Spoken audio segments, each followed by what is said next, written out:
Hey guys, it's Steph from Stupid Easy Paleo here, and it's Sunday. This is part of my big cook-up day for the week, so I wanted to show you guys and give you a couple of ideas for how to prep your food for the entire week or get a good head start. A lot of you are really busy, you're athletes, you're training, or you have life responsibilities where you can't cook fresh every night, and well, if you're just not okay with the idea of eating leftovers, you kind of have to get over it, right? We've got to sacrifice something at some point. So I wanted to give you some suggestions for things that I do as part of my weekly cook-up and get prepared for the week. So maybe this will help you out. And by the way, bikesforboobs.org, awesome organization. You guys head over there and maybe check them out, support. So let's take a look. I've got a dozen eggs. I'm going to boil those up all at one time. We go through them one or two at a time. So hard-boiled, dozen eggs, portable protein, easy to take with you.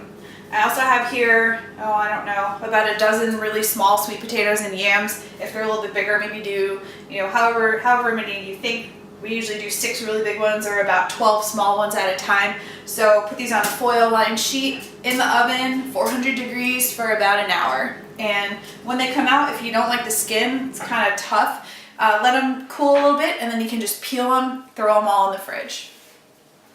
Next thing I'm going to do is break out the crock pot today. As you guys saw, that's one of my favorite 3 things for the kitchen. I've got 3.5 pounds of boneless, skinless chicken breasts here. I'm going to dice up and slice up some tomatoes. Sorry, those aren't tomatoes. Those are peppers.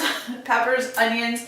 Throw on a can of diced tomatoes and then some spices. Put that in the crock pot, 3, 4, 5 hours on low, and there you go. Shred the chicken up. You've got a couple meals for the week, maybe some lunches or dinners. And then the last thing I'm going to do is prep some veggies today. So I like to dice up some cabbage, saute that with a little bit of coconut oil. It's always really good. Kale, Trader Joe's, $1.99. You really can't beat that. Our other store sometimes carries kale, but not regularly, so I kind of have to get it where I can. So this guy I just steam up, or you can put it in whatever application you like. I do 2 of those at a time. If you know you're gonna like kale and you're gonna make it twice a week or twice in a couple of days, why not just make 2 at once and save yourself some time? And then last thing here, have some cubed butternut squash. Again, this was from Trader Joe's, already pre-cut. The reason is, again, my other market isn't carrying squash right now because they suck. No, it's kind of getting to that part of the year where squash isn't as available. So those are just some of the things that I like to do on Sunday when my weekend's a little bit more relaxed. I have more time to get ready for the week. So hopefully this helped, and let me know maybe some things that you'd like to see me prep on Sunday.